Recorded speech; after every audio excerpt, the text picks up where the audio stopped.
अब हम देखते हैं resident monitor. Resident monitor is the first elementary operating system in which the initial control is in monitor. Resident monitor basic bare machine जो थी हमारी उसके बाद का पहला ऑपरेटिंग सिस्टम था जिसके अंदर सारा जो कंट्रोल होता है वो मॉनिटर के पास अंदर होता है. Here actually a small system program performs the job sequencing task and that's why it is also known as job sequencer. इसमें एक छोटा सा प्रोग्राम होता है जो सारी की सारी जो जॉब्स हैं उनकी सीक्वेंसिंग का काम करता है और इसलिए हम इसको जॉब सीक्वेंसर भी बोलते हैं क्योंकि सारी की सारी जो जॉब्स आ रही हैं उनकी कैसे सीक्वेंसिंग होनी है, किस तरह से वो एग्जीक्यूट होंगे, वो जो है जॉब सीक्वेंसर देखता है. When the computer is switched on the resident monitor is invoked and it would load next program and transfer control to it.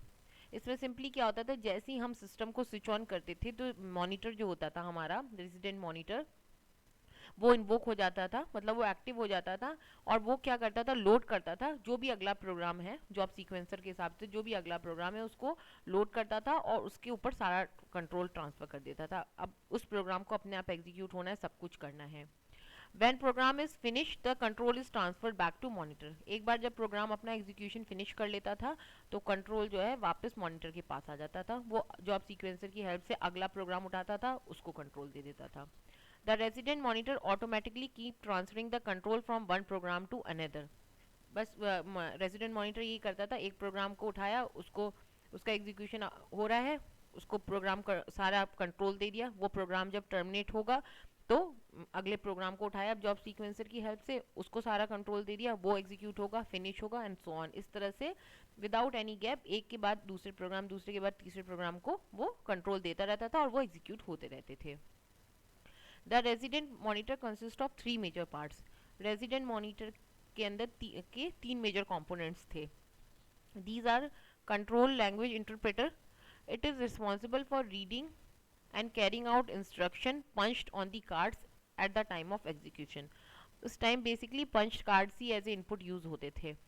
तो कंट्रोल लैंग्वेज इंटरप्रेटर जो था वो रीडिंग कि पंच कार्ड पे क्या लिखा है उसकी रीडिंग का काम, एंड कैरिंग आउट इंस्ट्रक्शन, और जो इंस्ट्रक्शन रीड किए इंस्ट्रक्शन उनको कैरी आउट करना, मतलब उनको एग्जीक्यूट करवाने, समझना, उनको रीड करना and carry out instruction punch on the cards at the time of execution. जब प्रोग्राम का एग्जीक्यूशन चल रहा है तो ये काम कंट्रोल लैंग्वेज इंटरप्रेटर का होता था कि उसको समझना और उस इंस्ट्रक्शंस को कैरी आउट करवाना.